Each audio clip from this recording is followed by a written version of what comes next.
Welcome to the Author Show, where we feature new authors and books, from fiction to self-help and everything in between. You'll find it all at theauthorshow.com. That's theauthorshow.com. And now let the show begin. Hello and welcome back to the show. This is your host, Don McCauley.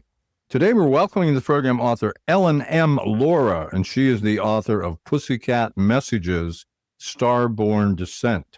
Before I bring in today's guest, a quick reminder that selected interviews are available at our website, as well as on major platforms like Amazon Music, Google Podcasts, Spotify, Pandora, and many more. Ellen, how are you? I'm great, Don. How are you?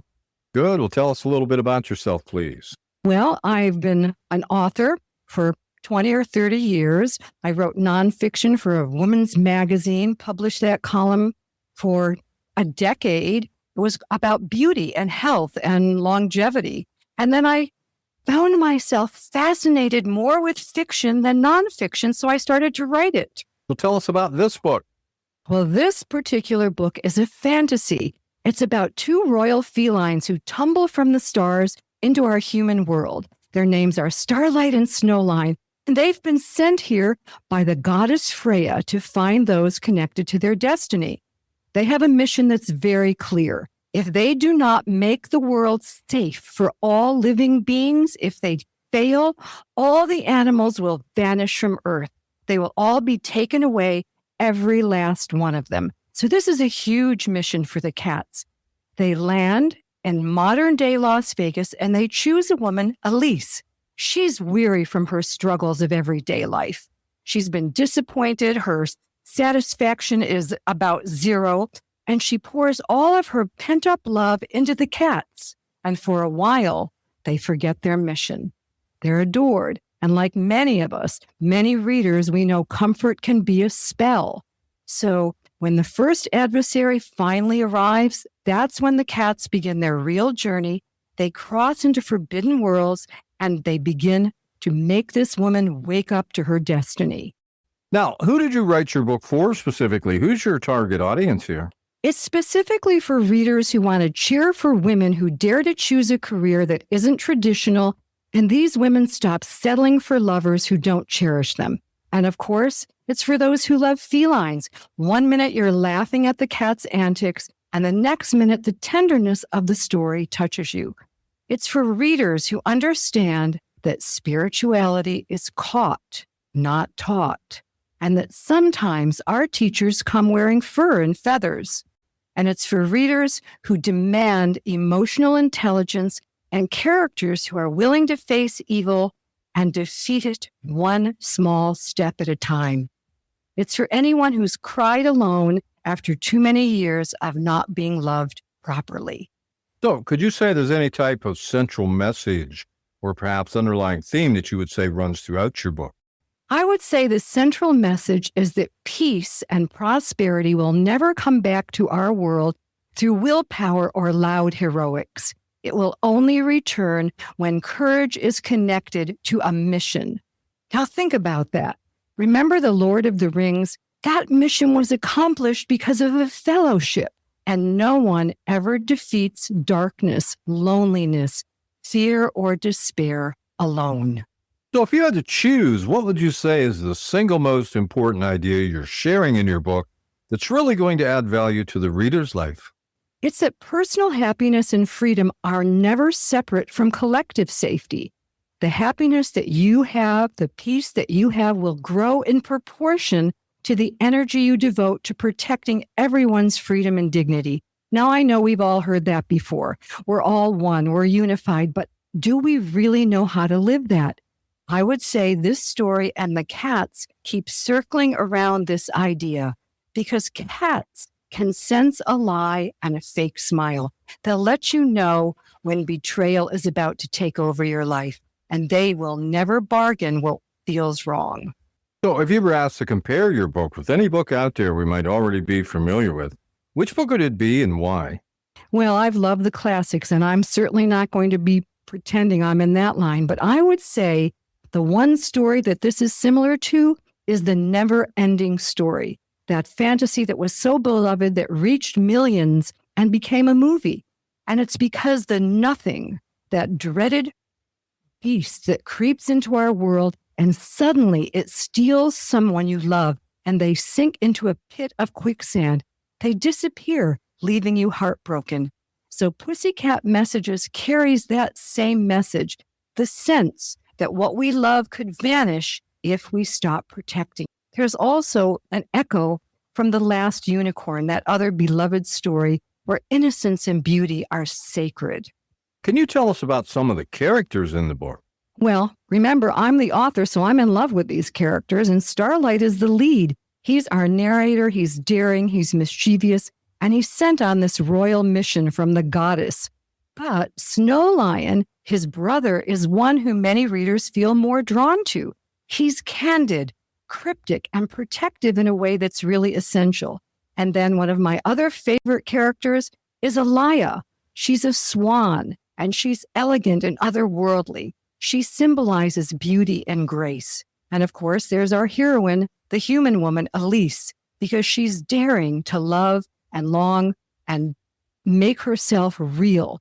She's hidden her ability to see beyond the veil because she fears ridicule, like many people today whose intuition wants to guide them, but they're afraid they'll be laughed at.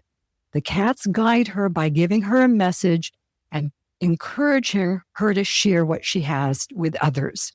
So was there anything from your own life you put into these characters?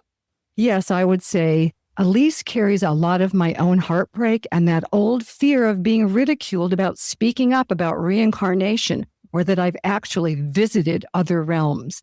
And a deeper imprint is the cats. The 2 white Persian cats came to me in real life as kittens. I bottle fed them and I took care of them. And then, this is true, the white swan began to visit my house. She came almost as if the cats recognized her. And then, around the same time, a shaman came into my life. And honestly, Don, I had moments where I thought I'd entered into a Carlos Castaneda landscape. I've written about those real-life experiences and what led to this novel in a short book that's called StarBorn Cats, a swan and a shaman. And it's another dimension, much shorter, that would invite the reader to understand how this story came about. So was there a character or scene, perhaps, that you could say is your favorite?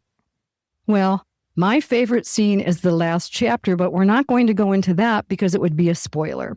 But another favorite is when Elise, our human heroine, travels to another world and she meets these beings. They're lotus-born infants, and they're created out of crystalline blossoms. And these new life forms are described as the hope of the world for renewed peace. When she sees that they're being threatened, her courage comes out. It's like that scene in The Last Unicorn where she rises up against the Red Bull and her courage comes out. I want our readers to feel protective and have their own courage rise up when they see something that's worth protecting. Now, the tagline is 2 starborn cats, 1 cosmic message. What does starborn mean, and what's the cosmic message? Well, they're starborn because they didn't come from Earth. They were born in these ethereal realms and sent to Earth on a mission. They arrive here with a purpose, and their arrival activates Elise. She's special, but not in a shiny way. The cosmic message is this: the love and synergy of the cats and their allies changes the destiny of our world and all of humanity. The story keeps asking, what's sacred inside of you, dear reader? Because in this world, love isn't a decoration. Love is a portal. And when you choose to walk through it, the cosmic message becomes clear. Now, you describe the book as living at the borderlands of fantasy and sci-fi. What does that hybrid let you do that one genre alone wouldn't? Well, the fantasy part has portals, prophecies, magical beings. But when the cats and Elise begin an interstellar adventure, that's when the real cosmic stakes take hold. That blend let me create a fantasy on a more galactic scale. Sci-fi brings scope, travel, and power dynamics in politics that have real consequences. Fantasy has symbolism and devotion. So the magic in here doesn't float around like a pretty mist. The book asks a modern question and a mythical voice. What happens when your universe responds to the stars? Now, the woman in Las Vegas, what makes her essential to this mission? Well, because she, like many of our readers, is bruised, but she's not broken. Elise has a longing, just like many of our readers. They have intuition and something they hunger for, real love, real passion. She's the kind of person who would rather face the truth than keep pretending she's fine. And the cats don't choose someone who's perfect. They choose someone just like most of us, who's real. And that matters because their mission isn't only about defeating an enemy, it's about restoring a bond between humans and animals, a bond that is very fragile right now in our real world. Elise is essential because she can learn to say no to the wrong offers and teach us, each of us, to follow her and say yes to the right offers, even when it seems terrifying. Now, the story crosses realms from a desert shaman to mystical guardians. What kinds of thresholds does the heroine pass through as this journey unfolds? Well, she begins as a caretaker for 2 cats. Then she becomes a seer because they give her these PussyCat messages that she can share with her clients. Eventually, she crosses the true threshold when they all travel into the next realm, into the stars. Because what's most important isn't just portals. They're the inner doors that each of us have to cross through. There's a moment when we each stop romanticizing what's harming us, a moment when each of us stops negotiating with our own intuition, and a moment when each of our readers claims their voice out loud. And of course, living in the desert is a perfect setting because the desert strips away anything that isn't essential. Now, you call this more than a fantasy, a reclamation of power. What transformation do the cats and the humans move through together? Well, Elise has to learn that her gifts aren't for a handful of people. They're for all of humanity and for our off-planet allies. And love changes shape. Elise and her allies finally stop asking, what am I allowed to do? And they ask, is this our destiny? Are we ready as human beings, as women longing for love? Are we actually willing to take lovers from the stars, from Venus? If they satisfy us the way that human men aren't doing, what will happen? Will wars come? That's the reclamation. So how would you describe your writing style? Well, my style is still influenced by the years that I spent writing nonfiction, but there's a part of me that has always lived in a fantasy. So I'm always writing in a tone that hopes to be lyrical and cinematic. I want to draw the reader into a story that's vivid. In my imagination, all of us long for a velvet realm, a realm where fantasy can come true and touch us while we still have our life here to take care of and our responsibilities. At the end of each chapter, the cats have included what are called paw notes. There's something to make each reader reflect into their own life about what's happening. So I would say, of course, weaving my years of writing successfully for magazines and articles of nonfiction have merged with fantasy where my heart lives. So, in your opinion, who should buy your book?